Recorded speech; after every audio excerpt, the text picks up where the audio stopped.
Hello guys, so for our last session, we will now discuss the basic concepts and principles about contracts. Okay, we are already done with the concepts and principles of obligation. So we will now focus on this topic, contracts. Okay, so ano nga ba yung contract? Kailan ba magiging valid yung kontrata? At kailan ba magkakaproblema yung kontrata? Ano yung mga iba't ibang uri nito? No? Dapat ba laging nakasulat yung kontrata? Or kailan pwedeng baguhin yung mga laman ng napag-usapan natin sa isang kontrata? So, lahat ng yan ay pag-uusapan natin ngayon. Okay? But first, so, define natin ulit yung kontrata. Alam ko, napasadahan na natin to no? Before, dun sa sources of obligation, di ba? Pero, ulitin natin para mas maalala at mas tumatak sa atin. Okay? So, contract is, again, the meeting of minds between two persons whereby one binds himself with respect to the other to give something or to render some services. So, again, meeting of minds. So, pagtatagpo ng isipan, no, ng dalawang tao kung saan yung isang tao nangako na may ibibigay siyang something at kaya naman may gagawin siya na isang serbisyo. So, that is contract. No, that is the legal definition of contract. Okay? And for us to understand more, no, about contract, so let's look at the three elements or requisites of contract. So dapat lahat ito present, no, at para masabi natin na mayroon tayong valid contract. Okay? So dapat una, merong consent. Okay? Pag sinabing consent, ito yung sinasabi pa natin kanina pa na pagtatagpo or pagkakasundo ng isipan ng mga party. So, dapat pareho silang pumapayag at hindi napipilitan lang. Ang tawag doon, consent. Under consent, we have to understand the following concepts. Okay? Siyempre, sa consent, dapat may acceptance ang both party. So, nilagay ko na lang dyan kung saan makikita yung mga article no, about sa concept na yan. Okay? So, acceptance, dapat aware ang both parties na pumayag sila pareho sa kontrata. Okay, kapag yung isang party, hindi niya alam na tinanggap ng isang party yung mismong kontrata, ibig sabihin, wala pang valid contract. Okay, so example, sinulatan kita at sabi ko, ibebenta ko sa iyo yung kotse ko ng 100,000 pesos. No, natanggap mo yung offer letter ko at sumagot ka naman. No, and sabi mo sa letter mo, no, bilang response, pupayag ka. Sige, kukuhanin mo na. Ibibilin mo na yung kotse ko sa halagang 100,000. Kaya lang, hindi naman nakarating sa akin yung response letter mo. Okay? So, ibig sabihin, wala pa tayong kontrata hanggat hindi ko alam na tinatanggap mo yung offer ko sa'yo. So, ako, magkakaroon pa ako ng right na i-alok sa iba yung kotse ko. Okay? Pero, pag nalaman ko na tinatanggap mo yung offer ko, nabibili mo na yung kotse ko sa halagang 100,000, so bawal na ako makipagkontrata sa iba. Okay, kasi pwede mo na akong makasuhan ng damages. Alright, so in short, magkakaroon lang tayo ng valid contract, no, ng pagbebenta ng kotse kapag dumating sa akin yung sulat mo na tinatanggap mo yung offer ko sa'yo na ibebenta ko at bibilin mo yung kotse ko sa halagang 100,000. Okay?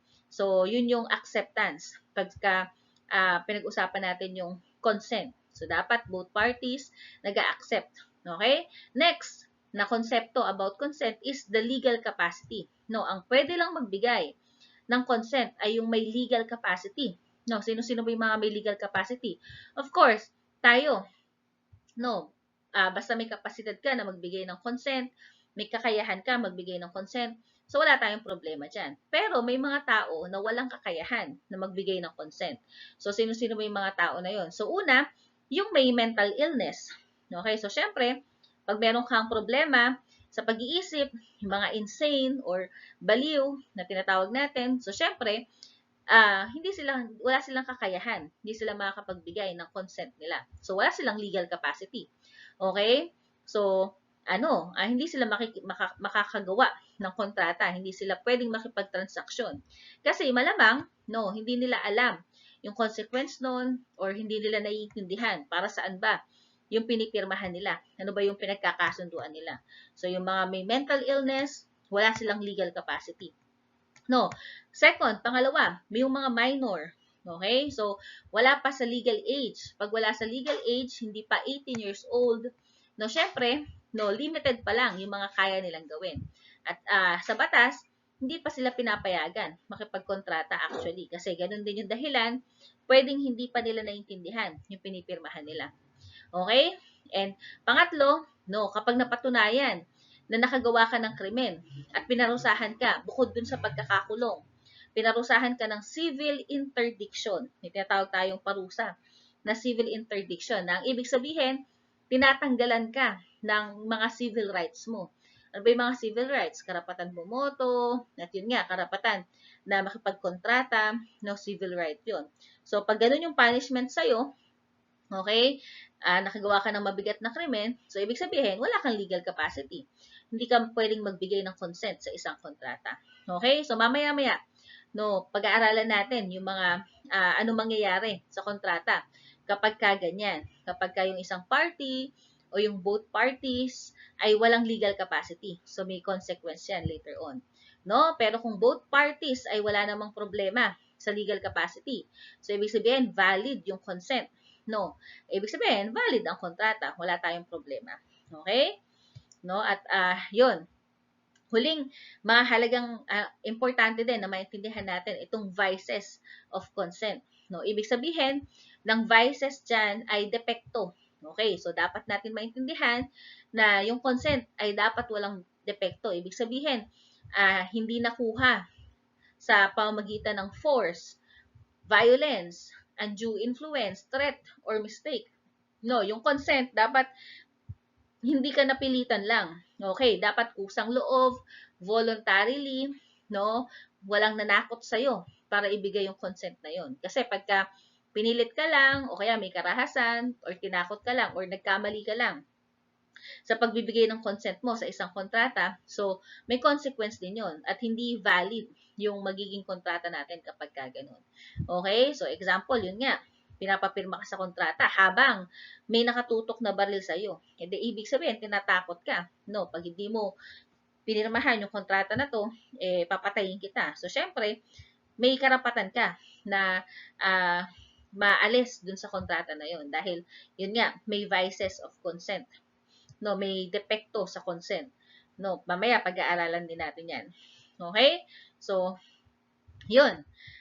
Ito yung mga tatlo, no, mga tatlong konsepto na dapat maintindihan about consent. Acceptance, legal capacity, vices of consent. And that is the first requisite. Okay? Consent. Next element naman ng kontrata is object. Okay? O prestation o subject matter. No, dapat ang contract ay may prestation din. No, kagaya nung sa obligation, 'di ba? So, isang requisite din siya. No, ito yung sagot sa what. No, pag sinabing ano ba yung pinag-uusapan natin sa kontrata na to. So, that is the object. Okay? No. And nakalagay sa mga articles na 'yan, no, na ano ba yung mga pwedeng maging object ng kontrata.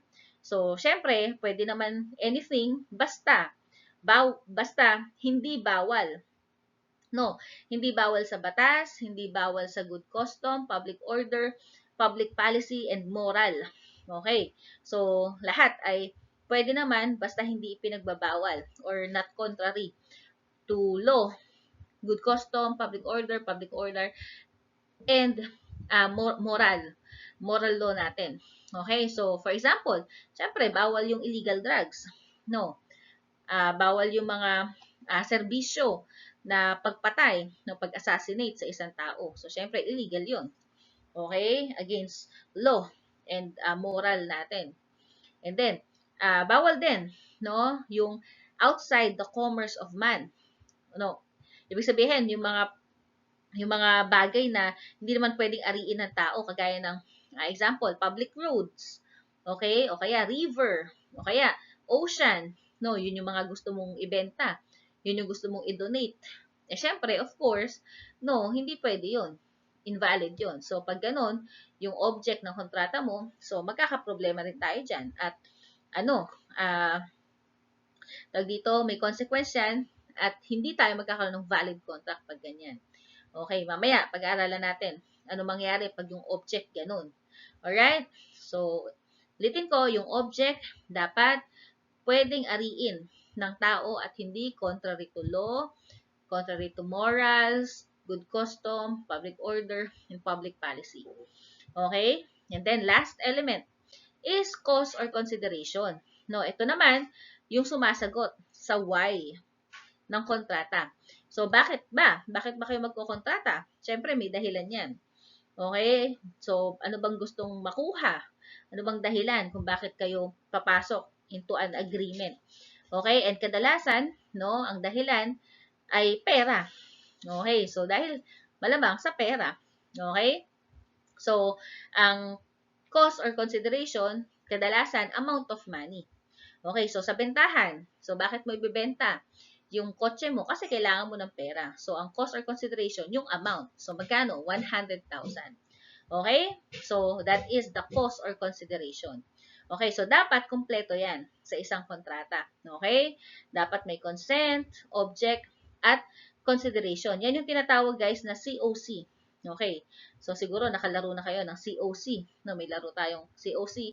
Pero sa batas, at lalo na pag contract ang pinag-uusapan, ito yung COC ng kontrata. Okay? So, pag kumpleto yan at wala namang problema sa mga yan, meron tayong valid contract. Kaya lang, kapag isa dyan, yung nagka-problema, okay, magiging defective na i-discuss natin mamaya. Ano ba yung mga defective contracts na yan? Okay? Okay, next topic are the characteristics, no, of contract. No, ano-ano ba yung mga katangian ng isang kontrata? Okay. So, number 1, obligatory. Okay, ibig sabihin, meaning, no, yung kontrata, ano man yung nakasulat doon, ano pa yung napagkasunduan ninyo, kailangan talagang sundin.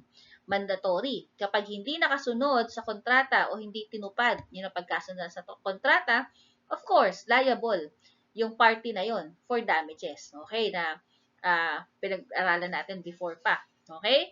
Number 2, characteristic ng contract, it has the character of mutuality. Okay, may mutuality. Ibig sabihin, MU, mutual understanding. No, yung mga parties. Ibig sabihin nito, yung parties, dapat talagang nagkaintindihan sila. Okay? Na kapag pumirma yung isang party sa kontrata, ibig sabihin, sang-ayon siya sa lahat ng nakasulat sa kontratang iyon. No. And that is true, guys, even if yung isang party lang yung gumawa ng kontrata.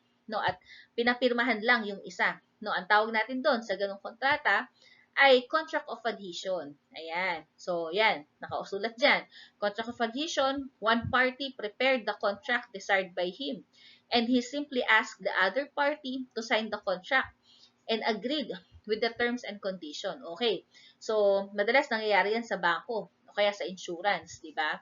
So, kapag nakipagkontrata ka sa bank or sa insurance, basta-basta ka na lang pinapapirma sa mga kontrata na sila yung nag-prepare. At syempre, hindi ka naman nila tinanong, no, kung ano yung gusto mong ilagay sa kontrata. Sila talaga yung nagpe-prepare lang ng contract na yon at wala kang gagawin kundi pipirmahan mo lang. So, ibig sabihin, pag pumirma ka doon, kailangan mo nang sundin lahat ng nakasaad doon. So, kahit hindi mo alam kung ano lahat ng nakalagay doon. Kasi syempre, hindi mo naman kadalasan tinatamad magbasa. Okay, so hindi pwedeng sabihin afterward na hindi mo alam yung nakalagay sa kontrata na yon. Kasi merong character ng mutuality ang contract. Okay? Na ibig sabihin, pag pumirma ka sa kontrata, sumasang-ayon ka sa lahat ng nakalagay doon. Okay? So, dapat bago pumirma, no, ng kahit anong kontrata, basahin mo muna mabuti para wala kang problema. Okay? At hindi ka nabibigla. No, pagdating ng afterwards. No? So, lahat ng terms and condition, basahin mo muna. Pag meron kang nakita doon na hindi ka pabor, so syempre, wag ka na lang pumirma. Kasi, delikado yun. Okay? Hindi pwedeng maging reason na hindi mo nabasa yung kontrata para hindi mo yun gampanan. Okay? Kasi, ang kontrata ay may character ng mutuality. Okay, ulitin ko, ibig sabihin, nagkakasundo ang mga parties na nakapirma sa kontrata. Yun, at hindi, ano yun, tawag dito, talagang yun yung presumption. Okay, na pag nakapirma ka doon, umagri ka sa lahat ng nakasulat doon. That is mutuality. Alright? Number 3 naman ay relativity. No, ibig sabihin yan, kung sino lang yung nasa kontrata, sila lang yung nag-uusap doon at walang pwedeng makialam na third party. Hindi pwedeng makialam yung iba at hindi rin pwedeng maapektuhan yung iba sa kontrata mo. Diba nga, sabi natin before, yung force of law. Yung contract has the force of law only between the contracting parties. Okay? So, sila lang yung nag-uusap doon. Pero syempre, apektado din naman yung relative nila. No? At sino ba yung mga apektadong relative? Yung mga successor in interest. Okay? Yung mga tagapagmana. No, depende kung anong klaseng kontrata at pwede rin maapektuhan yung successor in interest. Okay, that is the meaning of relativity. No. Okay? And number 4, no, consensuality. No, ibig sabihin ng consensuality, it comes from the word consent ulit. Okay, kagaya na na-discuss natin kanina about consent, ibig sabihin may meeting of minds ang parties, no? At pag may meeting of minds na ang parties, bawal na umatras kung ano man yung napag-usapan. Okay? So sa contract actually bawal magbago, bawal pa bago-bago isipan. Okay? So that is the meaning of consensuality, no? And lastly, number 5, freedom. Okay, so ang contract may character ng freedom, ibig sabihin yan, yung mga parties may kalayaan makipagkasundo ng anumang gusto nila. Okay? Basta wag lang labag sa batas. Okay? Wag lang labag sa custom, sa morals, sa public order at public policy. Okay? So, 'yon, may freedom ang parties na mapagkasundan ng anumang bagay na gusto nila basta wala silang nilalabag na batas or mga sinabi natin na yun. Okay? So, those are the characteristics of contracts. Okay, next. So, ang kontrata ay may iba't ibang klasifikasyon din. Alright? Or iba't ibang uri. No? So, different classifications of contract. So, as to subject matter, okay, depende sa kung ano yung pinag-uusapan sa kontrata. Contract may be for things or di naman kaya for services. Okay, so simple lang yan. Sa thing, so may kailangan ibigay na bagay. Alright, so yun yung kontrata. Yung services naman, may serbisyong dapat gawin. Okay, so as to name, no, ang kontrata ay pwedeng nominate or inominate. Ibig sabihin ng nominate, may pangalan. Okay, may title. Okay, ang inominate naman, ibig sabihin, walang title. Okay? So, kapag yung kontrata ay nakalagay mismo sa title head niya, yung pinakapangalan, no, ng kontrata, anong klaseng kontrata ba yon? So, for example, deed of sale, deed of donation, contract of loan. So, ibig sabihin, title pa lang, alam mo na kung anong klaseng kontrata ba yon. So, nominate contract yon. Okay? Pero kung ang nakalagay, no, sa title head ng kontrata ninyo ay, ano lang, masyadong general, kasunduan lang. O kaya naman, contract lang yung nakalagay. So, ibig sabihin, kailangan pang basahin yung buong laman ng kontrata na yon. So, that is inominate contract. Okay? So, ganun lang kasimple. Next, as to perfection naman. No, ibig sabihin ng perfection, guys, kailan mapaperfect or kailan perfected na yung contract. Ibig sabihin ng perfected, bawal umatras. Okay? So, pwedeng consensual or real contract yan. Okay? So, kailan ba tayo mababind, okay, sa kontrata? At kailan tayo bawal ng umatras sa kontrata? Okay? So, yung consensual, ibig sabihin yan, yung contract is perfected by mere consent. Okay? Mere consent. Talagang sa pagpayag mo lang sa kontrata na yun, bawal ka ng umatras. Okay? So, example niyan yung bentahan. No, kapag nag-agree sa contract of sale, kapag nag-agree yung parties na bibili niya yung isang bagay at yung isang party naman, sinabi, ibibenta niya sa kanya yung isang bagay, okay, bawal na umatras yun. Okay. So, pagka may umatras, kahit wala pang pirmahan ha, consent lang, nagkasundo lang sila. So, hindi na pwedeng umatras kasi the contract is already perfected. That is consensual contract. Okay? So, dapat maintindihan yon para alam niyo kung ano yung mga liability. Pag ganun. So, kahit walang pirmahan na nagaganap, demandable na siya. Okay, ganun sa pagbebenta. Kaya yung pagmamine, di ba, yung sa mga online selling, nag-mine ka. So, bound ka na bilhin yung minine mo. Kasi ganun sa contract of sale. So, kailangan mo nang bilhin yun. Pag hindi mo yun binili, umatras ka, so liable ka for damages. No, actually, that is consensual contract. Okay? Pero, may mga contract naman na real or real contract. Ito, ibig sabihin ng contract na to, perfected by the delivery of the thing. So, kailangan mo nang ma-deliver yung thing, no, bago bawal umatras, no, bago maging demandable yung kontrata na to. Okay, so example niyan, sanglaan. Okay, yung sanglaan, syempre hangga't hindi pa ibinibigay yung collateral, ibig sabihin, wala pang nangyayaring contract of mortgage. Okay? Pwede pa mag-atrasan pagka hindi pa naibibigay yung titulo, for example, ng bahay at lupa na isinasanla. Okay? O, example pa rin naman ulit, deposit. Diba? Deposit is for safekeeping. No, may gusto kang ipatago sa isang party. So, hanggat wala pa yung bagay na pinapatago mo, pwede pang mag-atrasan yon. Hanggat hindi mo pa nabibigay na ide-deliver yung bagay na gusto mong ipatago, pwede pang umatras yung parties. Okay? No? Kaya naman, yung yun, comodatum, pagtatago, ay, pagpapahiram, sorry. No, comodatum sa batas, pagpapahiram, ganun din. So, kailangan muna mapunta sa possession ng humihiram yung bagay bago masabing talagang meron na silang contract of comodatum or panghihiram. Okay, so that is the difference between consensual contract and real contract. Okay, ulitin ko ha. Consensual, perfected by mere consent. Real, perfected by the delivery of the thing. Okay? So, next, as to form naman, contract may be informal or formal. Okay, so simple lang yan. Informal contracts, so ito yung mga uh, verbal lang na pag-uusap. Walang pinirmahan, hindi isinulat. So, nagkasundo lang verbally. Okay, so informal yon.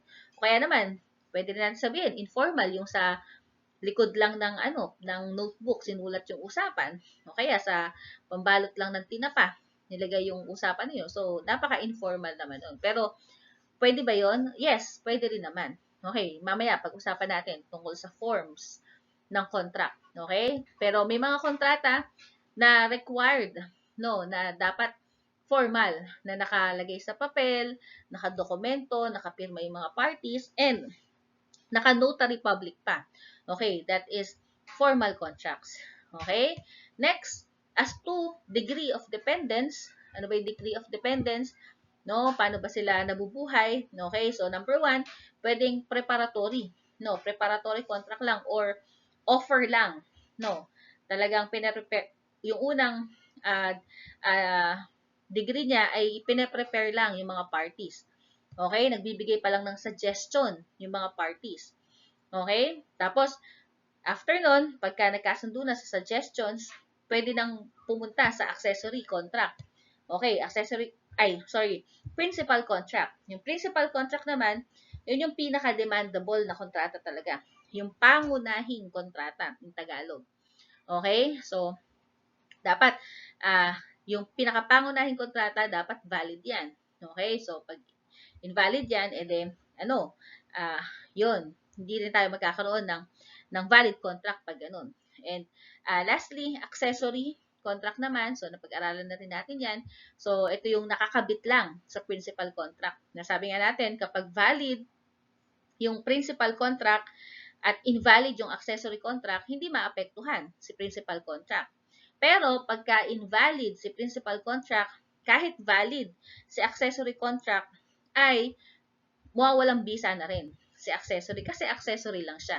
Nakakabit lang siya sa principal contract. Okay? Example, no, sa yun nga, obligation with the penal clause. 'Di ba? Napag-usapan natin diyan, yung obligation, pwedeng lagyan ng penalty. So, yung penal clause, yung penalty, accessory lang siya. Okay? At yung pinaka-kontrata ay yung mismong, pinag-uusapan dun sa kontrata. Okay? So, yun. Those are the difference between no? Preparatory, principal, and accessory. Okay? So, isa pa example nun, sangla. No? Sa sanglaan, ang principal contract ay yung loan, utang. No? Yung pinaka-utang. No? At accessory contract naman, yung sanglaan ng property. So, bakit? Kasi, pwede ka namang magkautang nung wala kang sinasanla. Pero, hindi ka pwedeng magsangla nang wala kang inuutang. Diba? So, ibig sabihin, yung pagsasanla mo ng bahay at lupa, for example, ay nakadepende sa utang mo. Diba? So, accessory contract lang talaga yung pagsasangla. Ang pinaka-principal contract nun ay yung mismong utang. Okay? So, principal contract can stand alone, while accessory contract cannot stand alone. Okay? Tandaan nyo yun, ha? No? And it is dependent, no, on the principal contract. Next, as to purpose, no, ang kontrata ay pwedeng ginawa to transfer ownership. Meaning, nagsasalin ng pagmamay-ari, like sale, donation. So, gusto mong isalin yung pagmamay-ari sa isang bagay. Okay, pwede rin naman conveyance of use. So, ibig sabihin, may gusto ka lang ipagamit. Yun, yung kontrata nga ng hiraman, comodatum, ang tawag doon. No? So, may gusto ka lang ipagamit na object. No? So, pwede yon, conveyance of use. Kaya naman, loan, utang.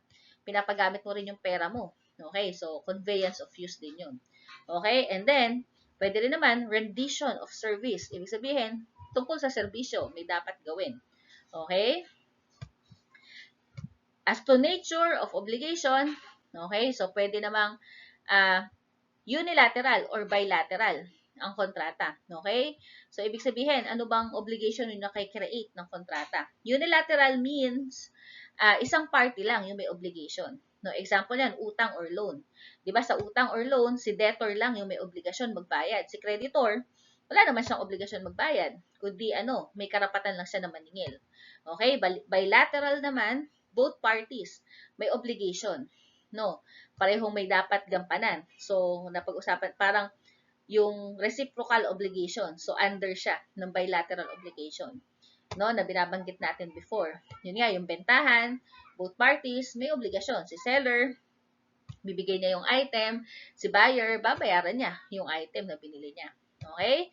And last, classification of contracts is as to cost. Okay? Bakit ba? Nagkakakontrata. Bakit ba tayo pumapasok sa kontrata? Pwedeng onerous yan.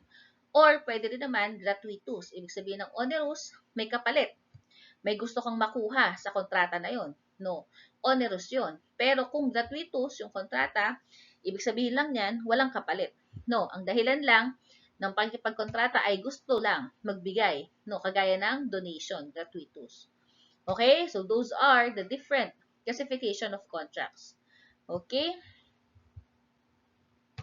So, next is forms of contract. So, kanina nga pinag-usapan natin, no? As to forms, contract may be informal or formal. So, kailangan ba may format ang kontrata? Actually, ang sagot ay wala.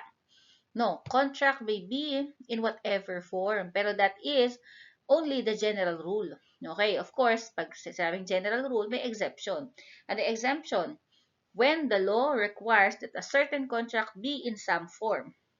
Okay, kapag sinabi ng batas ng specific na contract ay may kailangan sundin ng format, so, kailangan sundin yon. No. Okay, kapag hindi nakasunod sa format, so, later on, mapag-usapan natin, it is unenforceable. Okay, so mamaya pag-usapan natin yung mga unenforceable contract, yung mga hindi sumunod sa format na sinasabi ng batas. So, anong mga examples niyan? So, ito. The following are the examples. Una, donation of movable worth 5,000 pesos. So, sabi dyan, sa Article 748, kapag nagdo-donate ka ng movable property, ibig sabihin ng movable property, yung mga property na pwedeng i-transfer from one place to another, movable property yon.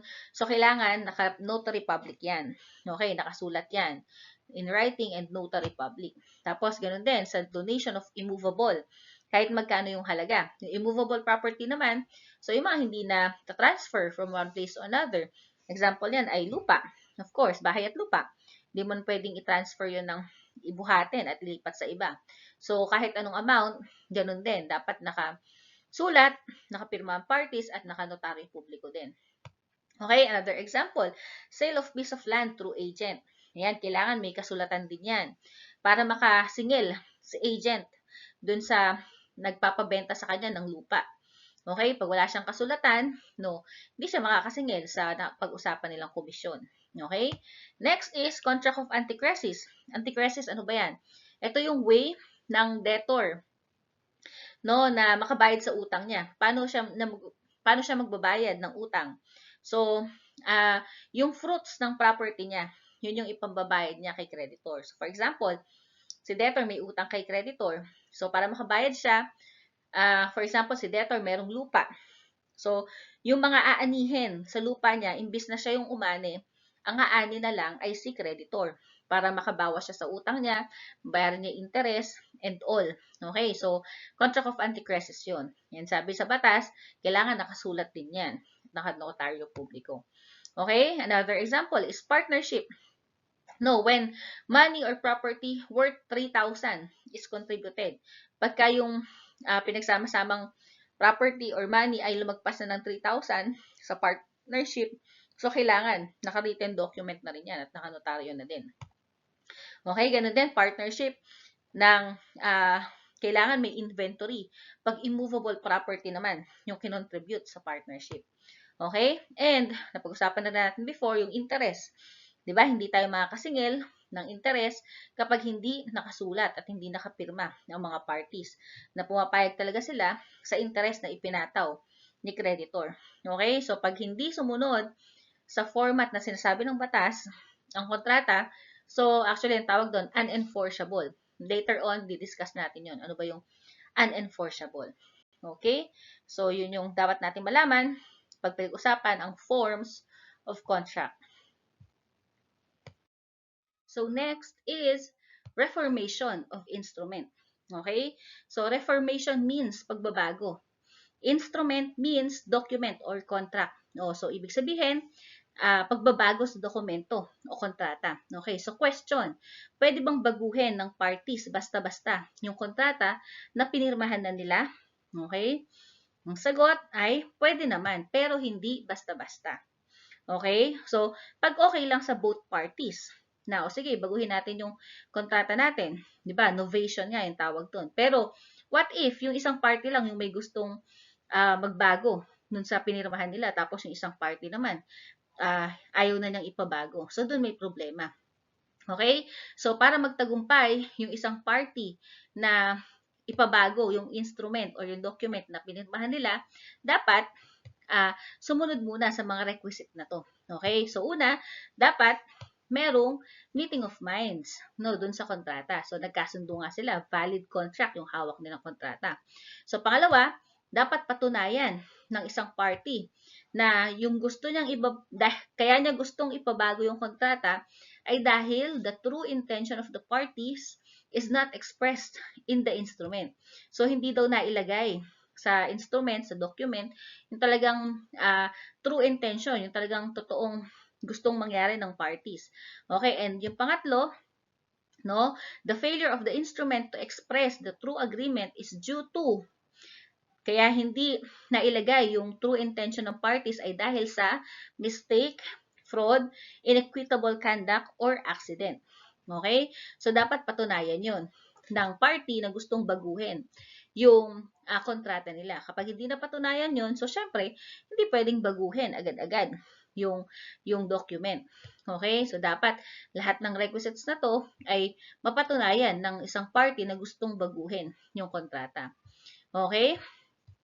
So, that is the concept of reformation of contract. Pwedeng baguhin pag pumapayag ang parties, pero kung isa lang ang gustong magbago ng instrument, so mahirap na proseso. Kailangan niyang patunayan yan. Okay? Okay, so alam na natin, no, yung definition ng valid contract. Ano ba yung mga characteristics niya? Ano ba yung mga classifications niya? Diba? So, I hope malinaw na sa atin ano yung ibig sabihin ng valid contract. Okay? So, yung mga format, Okay? And then yung reformation of instrument. So, yun, I hope malinaw yun. So, punta naman tayo sa may mga problemang uh, kontrata. Okay? Or tinatawag natin na defective contract. Kanina, valid contract, walang problema sa COC. Okay? Sa consent, object, and consideration, wala tayong problema doon. Valid contract yun. Pero dito, defective contract, ibig sabihin, may problema. Okay? Nagkaroon ng problema either sa consent, sa object, or sa consideration. Okay? At yung defective contract, no, may 4 na uri yan. Okay? So, may 4 na uri ang defective contract. Una, ito, rescissible contract. So, napag-aralan na natin to. Actually, so, rescissible, di ba? Familiar na tayo sa word na rescission, cancellation. Ito yung mga kontrata na pwedeng i-cancel.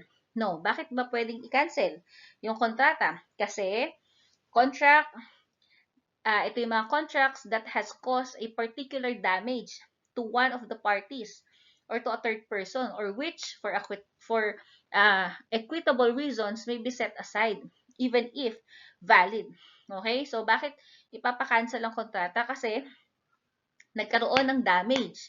Merong fraud, negligence, delay, or contravention of tenure. So, pagka nagkaroon ng ganun, so pwedeng ma-rescind yung contract. And that is one of the remedy, di ba, ng creditor. Okay? So, sa umpisa, valid naman yung kontrata. Pero, habang yung ginagawa na nga yung mga terms and conditions ng kontrata, biglang nagka-problema. Nagkaroon ng damage. So, one of the party o kaya sa third person. Kaya, pwedeng i-rescind. Okay? So, next, defective contract is voidable or annullable contract. So, ano naman itong voidable or annullable contract? Contracts in which consent of one of the parties, no, yung consent daw ng isa sa mga parties ay defective dahil yon walang capacity, no, or yung consent ay vitiated or may vices of consent. But which, no, yung kontrata daw na ito is valid until judicially annulled. So, ito naman. So, kanina sabi natin, di ba, yung consent, kailangan nagbinigay ng may legal capacity. Eh dito, yung isang party, walang legal capacity. O kaya naman, pinilit lang, napipilitan lang na pumirma yung isang party. So, voidable or annullable contract yun. Pero, hanggat hindi sineset aside ng court or hindi inilalapit sa korte yung issue, no? Hindi pa nag-order yung court na, sige, baliwalain na yung kontrata na yan. Hanggat hindi walang nangyayaring ganun sa court, valid pa rin yung kontrata na to. Okay? Third kind ng defective contract is unenforceable contract. So, ito naman, unenforceable, no, contracts that for some reason cannot be enforced. Hindi pwedeng ipatupad or produce no legal effect. Walang epekto, no? No, unless ratified in the manner provided by law. Ano yung ratified? Ratification. Maliban na lang daw kung hilingin ng mga parties na ipatupad yung kontrata na yon kahit sa simula ay hindi siya enforceable, hindi siya pwedeng ipatupad. Okay, yan nga yung mga example natin kanina na hindi sumunod sa format na sinasabi ng batas. Di ba sabi natin, dapat may format. Pag sinabi ng batas na dapat may format yung kontrata, dapat sundin yun. Pag hindi sumunod sa contract, sa format na yun, unenforceable contract pa siya. Okay? Pero pwedeng ipatupad kung ni-ratify na. No? So, syempre, sa court ulit yun. Hihilingin ng korte. Hihilingin ng parties na ipatupad na yung mga kontrata na yun. At gusto nila, syempre, aayusin yun. Okay, aayusin. So, pwedeng gumawa ng panibagong kontrata na nakasunod na naaayon sa batas. Okay, and last, defective contract is void or non-existent contract. So, ito naman, no contract which is an absolute nullity. Ibig sabihin, wala talagang bisa. Okay? And produce no effect. As if it had never been executed or entered into. Na parang walang nangyaring pirmahan na ganun. no, na parang walang nag-exist na kontrata na ganun. Tawag doon void or non-existent contract, no? Ito naman yung mga ano talaga, illegal na pag-uusap, illegal na ah, pinag-usapan ng parties or mga impossible na pwedeng gawin. So, void or non-existent contract ang tawag natin doon. So, iisa-isahin pa natin yan. Okay? So, una, yung rescissible contract. So, ano nga ulit yung rescission? Cancellation. No, ulitin ko. No, ito yung mga kontrata na pwedeng kanselahin dahil may nangyaring damage sa one of the party o kaya sa third person. So, ibig sabihin, may breach of obligation. No, merong nangyaring fraud, negligence, o kaya delay, o kaya contravention of tenor. Okay? So, in addition to that, okay, so pwede rin i-rescind yung kontrata ng wards or absentee. So, sino ba yung mga wards? Yung wards, ito yung mga physically incapacitated na makipagkontrata. So, for example na lang, no, mayaman kunwari ako, tapos bigla ako na aksidente. So, hanggat hindi pa ako nakaka-recover, no, hanggat bedridden pa ako, magkakaroon ako ng guardian na siyang namamahala ng mga ari-arian ko. So, habang hindi ko pa kaya, yung guardian ko muna or yung authorized representative ko muna yung mag-aasikaso ng mga transaction ko. So, for example, nakipagkontrata yung guardian ko habang hindi pa ako okay. So, syempre, apektado ako nun. Yung kontrata pala na yun, hindi ko gusto. So, kapag naka-recover na ako, no, at nakita ko na hindi sa akin okay yung kontrata na pinirmahan ng guardian ko, may karapatan akong iparescind yung contract na yun. Okay? So, ganun sa ward. Sa absentee naman, no, yung mga absentee, ito yung mga biglang umalis o biglang nawala. Okay, so for example, may isang taong mayaman tas umalis ng bansa natin. Okay, gustong mag-soul searching. Alright, so hindi nila sinabi kung kailan sila babalik. Pero bago sila umalis, may iniwanan silang authorized person din. Okay, may representative sila na mag-aasikaso ng mga maiwan nilang transaksyon dito sa Pilipinas. So, pag nakabalik na yung absentee, so hindi na siya absent kasi nandito na siya. Okay. At nakita niya, na-review niya yung mga kontratang pinirmahan ng authorized person niya in his or her behalf. So, pag may nakita siya doon na hindi okay na kontrata para sa kanya, so pwede niya yung iparescind kasi siya yung maapektuhan. Alright? So, ano pa? Yung pwedeng i-rescind or i-cancel. So, yon, fraud. Kagaya din naman nung discussion natin. So, isang ground to, yung fraud, para ipa-cancel. Lalo na pag ang niloko mo ay yung creditor mo. Okay? So, rescissible contract yon, pwede mong ipa-cancel. Okay? No. Or, yun. Pangatlo, object is under litigation or without the knowledge and approval of the litigant creditor. Okay, ganun din. No. Example, yun nga, yung object pala. Okay. Yung object pala ng litigation ng, ibig sabihin, for example, yung property ni debtor, under litigation. Ano ba ibig sabihin ng under litigation? Nasasangkot sa isang hablahan, sa isang kaso. May kinakaharap na kaso pala. So, tapos, ibinenta niya yon. For example, sa creditor. Okay, ibinenta niyo, kaya isinanla. So, syempre, hindi alam ni creditor na yung lupa pala na yun under litigation. So, si creditor, pwedeng i-rescind yung kontrata nila. Okay, so pwedeng ipa-cancel na yung kontrata kasi hindi naman niya alam na under litigation yung object or yung property ni debtor. Okay? And marami pang iba, okay, na pwedeng i-rescind na basta sinabi ng batas. Okay, o kaya may mga future na batas na dumating na ipasa sa Congress at sinabi na pwedeng i-rescind yung kontrata na yon, so pwedeng i-cancel. Okay? So, para mas malinaw, yung mga requisites ng rescission ng contract. Okay, so una, syempre, there must be a contract. Pangalawa, there must be no other means. Wala nang ibang paraan. No?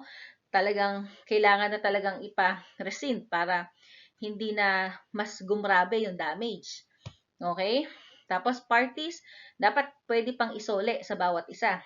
No, pwede pang i-restore yung, kung ano yung yung unang situation nila. Okay, pero syempre may kabayaran pa rin ng damages yan. Okay?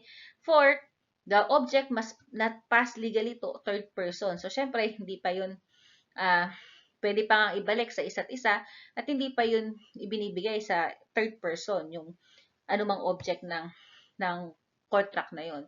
And must be within the prescriptive period of 4 years. Ano yung prescriptive period? So, dapat hindi lumagpas sa 4 na taon mula nung, kunwari, yung fraud, nalaman mong niloloko pala. So, dapat, within 4 years, makapag-file ka na ng rescission of contract. Kasi pagka hindi mo yun final, within 4 years at lumagpas na yung 4 years, so wala ka nang makarapatan na pa-cancel yun. Okay? So, that is prescriptive period. Alright? So, yung damage. Pagka nangyari yung damage sa'yo, dahil sa kontrata na yun, at gusto mo nang ipa-cancel yung kontrata na yun dahil sa damage na nangyari, so, meron kang 4 years para aksyonan at ipa-rescind yung kontrata na yun. Okay? That is rescissible contract.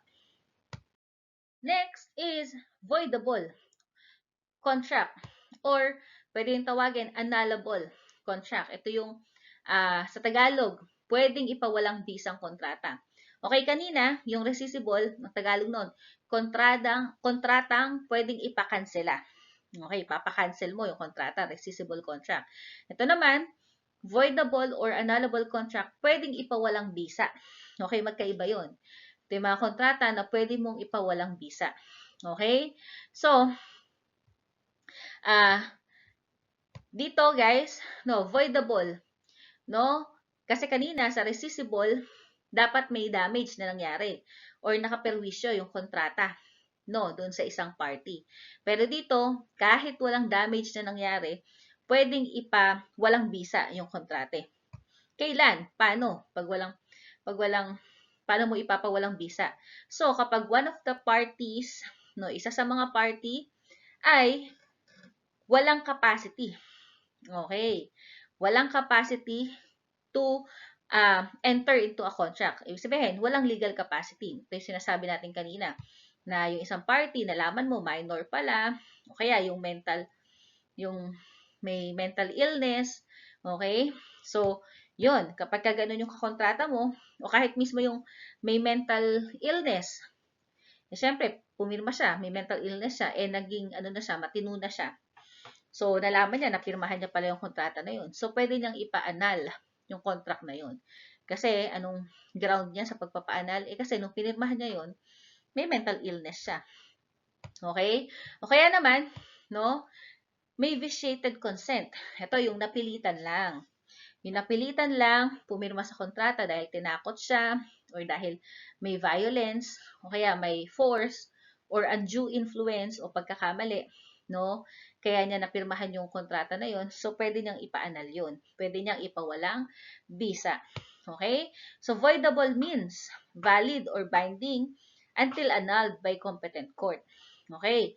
So, hanggat hindi siya ina-annulled ng korte, valid pa siya at binding sa mga parties. So, dapat aksyonan agad ng parties to kung gusto niya talagang ipawalang bisa yung kontrata. Okay? Pero, yun nga, dahil valid siya, hanggat hindi nade-declare ng court na void na siya, voidable na siya, or annulled na siya, it is susceptible of convalidation. No, ano ba yung convalidation? Yung pumapayag na rin, o sige na nga, hayaan na lang ng mga parties, no, by ratification or prescription. Ratification, aayusin, no, aayusin lang. Or prescription, yun nga, pinabayaan na lang. Okay? So, no, prescription, ganun din, 4 years din, sabi ng batas. No, pag lumagpas sa 4 years, hindi mo na ipa-annul yung kontratang gusto mong ipa-annul, so wala na. Okay? So, kailan magsisimula yung 4 years na yan, yung prescription na yan? So, ito, from the time consensual defect ceases, no, kunwari, intimidation, violence, no, or undue influence. No. Diyan, for example, no, napilitan ka nga lang pumirma dahil tinatakot ka, napapatayin ka pag hindi ka pumirma sa kontrata. So, pag nawala na yung taong nananakot sa'yo, So, doon natatakbo yung 4 years. Okay? So, pag hindi ka na tinatakot sa kontrata or kaya nauna nang namatay yung nananakot sa'yo, so dapat ipaanal mo na yung kontrata mo within 4 years. Within 4 years. Okay? Kasi pag hindi mo yun napaanal, magiging binding na sa'yo yun, yung kontrata, at dapat mo nang tuparin yun. Okay? So, second naman, from the time of the discovery of mistake or fraud. So, example, may pinirmahan kang kontrata, hindi mo alam na may panloloko pala sa'yo. Kung kailan mo ma-discover yung panloloko, doon tatakbo. O kaya, yung na-discover mo, nagkamali ka lang pala, so doon tatakbo yung 4 years. Alright? And third, okay, yun, from the time incapacity ceases. So, yun nga, example, kagaya ng sinabi ko kanina, may pinapirma sa isang tao na may mental illness, na may mental problem. Okay? So, kapag tumino na siya or gumaling na siya sa mental illness niya, so, nalaman niya ay may kontrata pala siyang napirmahan na ganun. So, dapat ipaanal na niya yung kontrata within 4 years. Okay? Or sa minor naman, kapag pinapirma ng kontrata, so pagdating ng 80 years old, may karapatan siyang ipaanal yung kontrata na yun. Okay? So, ganun ang pagpapaanal ng kontrata. Okay? And that is voidable or annulable contract. Okay? Papaanal mo yung kontrata dahil walang legal capacity yung isang party or yung consent ay vitiated or napilitan lang. Okay? So, that is voidable or annulable. So, next is unenforceable contract naman. So, in Tagalog, mga kontratang hindi maaaring ipatupad. Okay, so kanina, rescissible, kontratang pwedeng ipakansela. Annulable, avoidable contract, kontratang pwedeng ipawalang bisa. And unenforceable naman, mga kontratang hindi maaaring ipatupad.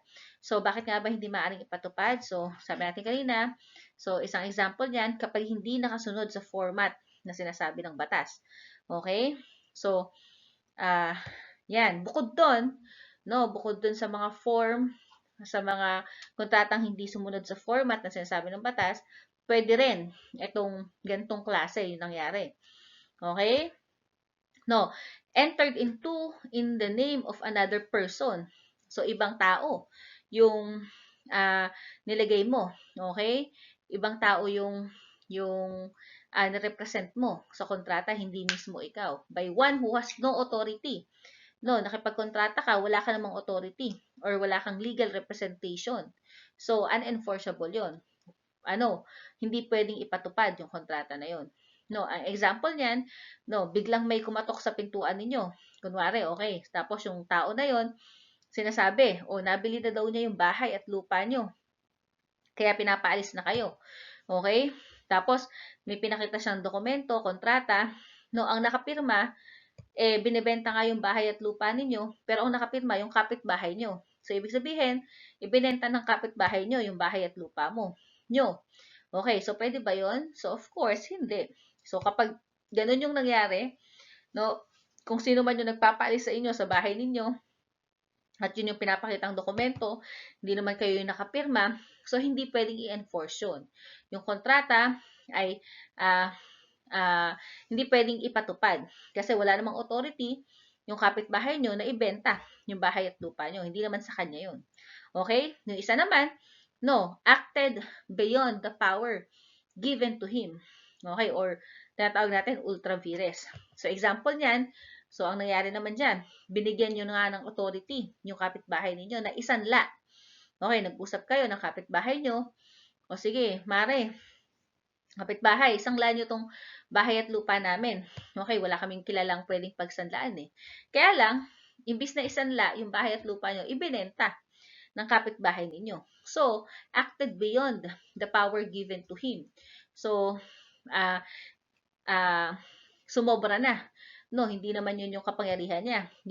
Wala naman siyang authority na magbenta. May authority siya to mortgage na isanla lang yun, pero binenta niya. So, bawal pa rin yun. Okay? So, hindi pa rin pwedeng i-enforce yun. Hindi pa rin pwedeng ipatupad yung kontrata na yun. Kasi he acted beyond the power given to him. Ang tawag natin doon, ultra vires. Okay. So, yun, pwedeng ganun ang mangyari, kaya unenforceable yung contract. Okay? Number 2, ito, both parties are incapable of giving consent. Kanina, sa voidable contract, no, isang party lang yung incapable of giving consent. Pero dito, both parties. So, example, yun nga, dalawang baliw, nag-usap, no, at may pinirmahang kontrata. So, dahil pareho silang hindi nakakaintindi ng pinirmahan nila, hindi may enforce yung kontrata na yun. Okay, ganun din, pagka both parties are minors. Okay? So, hindi rin pwedeng ipatupad yung kontrata na yun. Okay? Next, yung mga kontrata, ito, kagaya nung sinabi ko kanina, na hindi tumupad sa sinasabi ng batas na format. And actually, ang tawag doon sa mga kontrata na dapat may format ay statute of frauds. No, ano ba ibig sabihin ng statute of frauds? No? Ibig sabihin yan, no, para maiwasan yung panloloko, no? Para maiwasan yung panloloko o kaya para hindi makalimutan yung pinirmahan, pinag-usapan ng parties. So, minabuti ng batas na i-require na ang kontrata ay isulat at dinotaryo. Okay, para walang kawala. No, at kung ano man yung napagkasunduan, no, talagang mapatupad. Okay? So, makikita natin yung Statute of Frauds sa Article 1403 ng New Civil Code. Okay?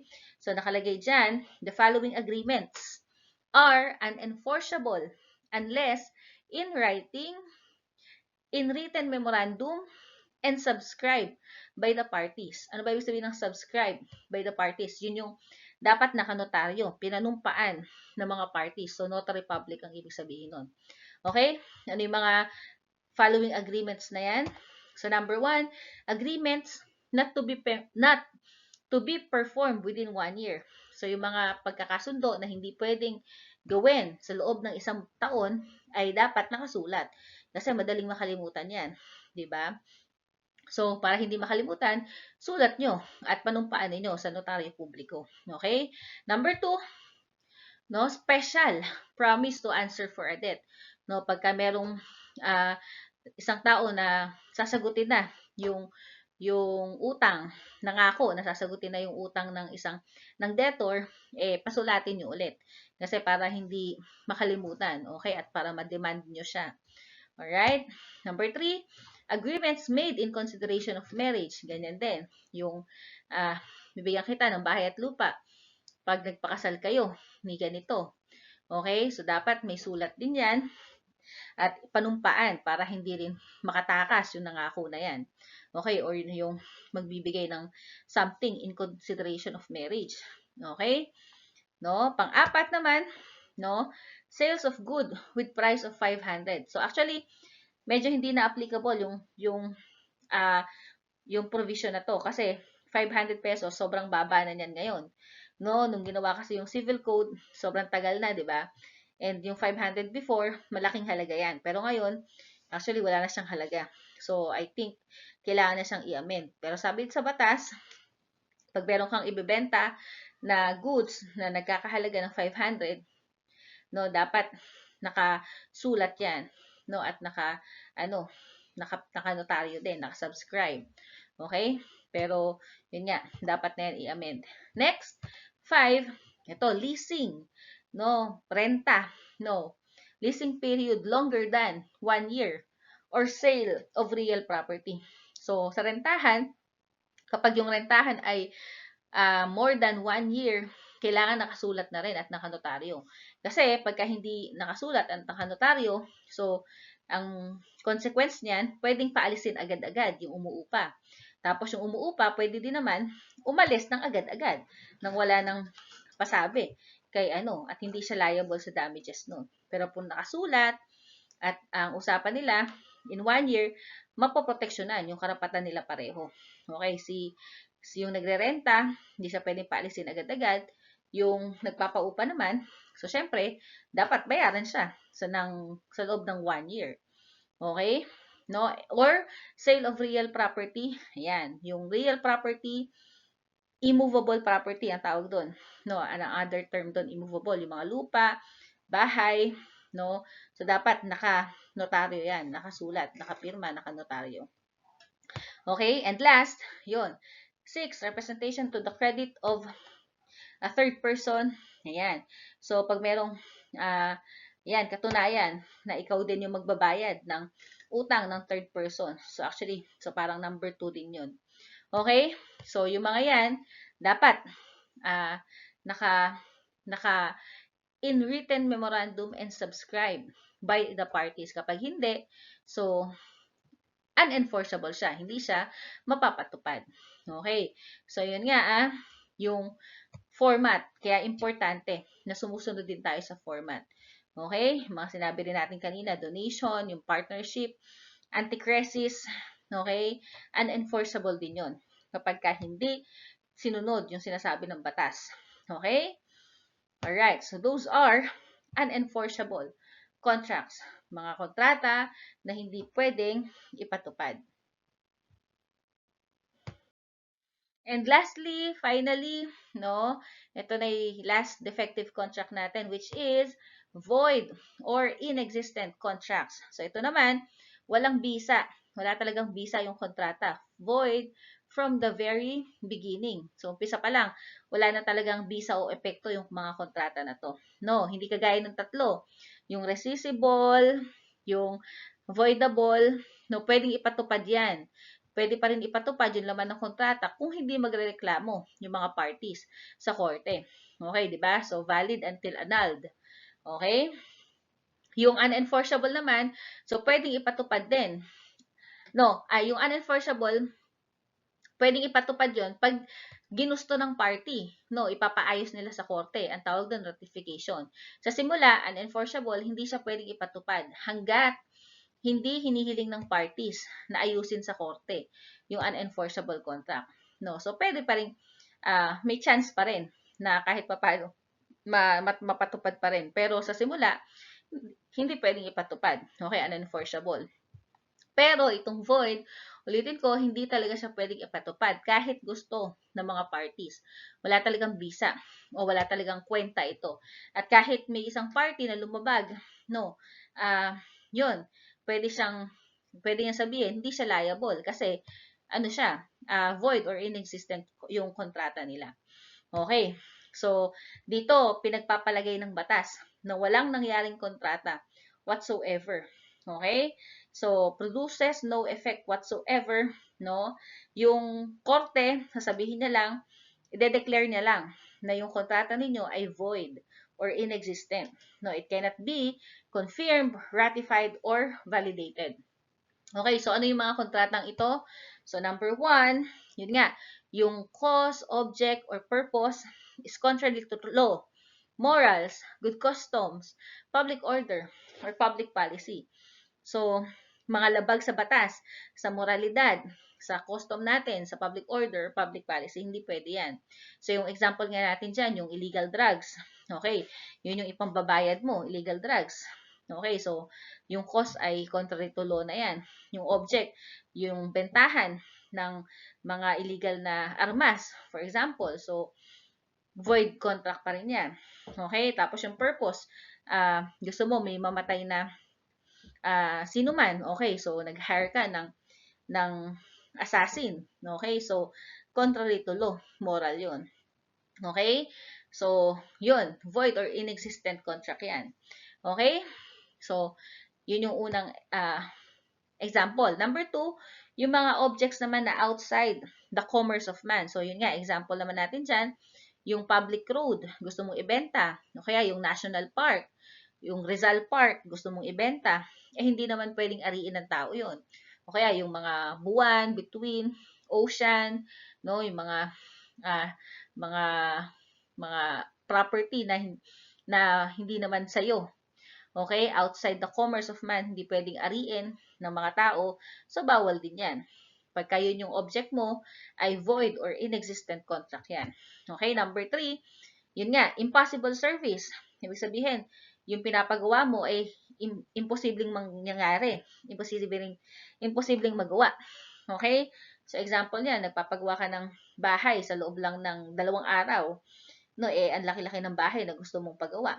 So sa tingin ko kahit gaano karaming gagawa, trabahador, hindi pa rin magagawa yun. Okay? So, impossible service. Void or inexistent contract yan. Okay? Pang-apat, yung intention ng mga parties cannot be ascertained. No? So, kanina, pwedeng i-reform yung contract pagka yung true intention of party ay hindi na ilagay sa kontrata, di ba? Pero dito, kahit bali-balik rin yung kontrata, hindi mo talaga matukoy. Ano ba talaga yung intention ng party? So, parang nagbobuluhan, naglolokohan lang talaga yung mga parties. So, pag ganun, void or inexistent contract yun. Okay? Panglima, yung those which are absolutely simulated or fictitious. Yung mga pinekeng kontrata. Okay? Pineke siya, for example, yung pirma mo, ginaya lang pala ng isang tao. So, syempre, hindi ka dapat ma-bound or hindi dapat maging binding sa iyo yung kontrata na yun. So pwede mo sabihin, teka, hindi ko pirma yan. No, void contract yan, inexistent contract yan. Wala akong pinipirmahan ganyang kontrata. So, hindi ka magiging liable sa kontrata na yun. Okay? Pero yung nag-simulate or gumawa ng peking pirma mo, syempre liable siya, no, sa batas. And actually, meron tayong criminal case kapag ka ganun. So, yung falsification of private document or public document, so liable siya. May kulong yun. Okay? Kaya, hindi, kaya ingat doon. Okay? Hindi pwedeng basta-basta mag-simulate or gumawa ng mga peking dokumento. Okay? Void or inexistent contract yun. And lastly, ito, yung mga object or yung cost ay hindi nag-exist at the time of the transaction. So, example niyan, may binibenta akong bahay at lupa sa Baguio na sinasabi ko, sa akin yon, pero wala naman pala in truth. Okay, so wala naman pala talaga akong bahay at lupa sa Baguio. So, syempre, panloloko din yun, fraud din yun, so liable din ako. Okay, and kapag napatunayan na ganun, wala naman pala akong binibentang bahay at lupa ako sa Baguio, na nakalagay sa Baguio, void or inexistent contract yun. Okay? So, yun ang mga kontratang talagang walang bisa at hindi pwedeng ipatupad kahit anong gawin ng mga parties. Okay? So, those are the 4 defective contracts, ha? I hope malinaw na sa inyo. No, yung rescissible contract. Next is voidable or annulable contract. Third is unenforceable contract. And then yung itong last, void or inexistent contract. So, sana malinaw yung pagkakaiba-iba sa inyo.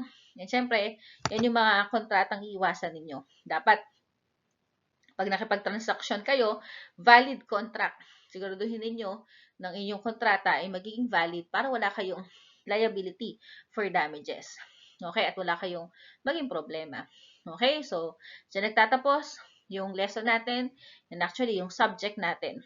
Okay?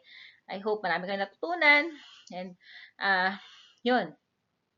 Sana maalala niyo to in the future pag kailangan nyo na siyang gamitin.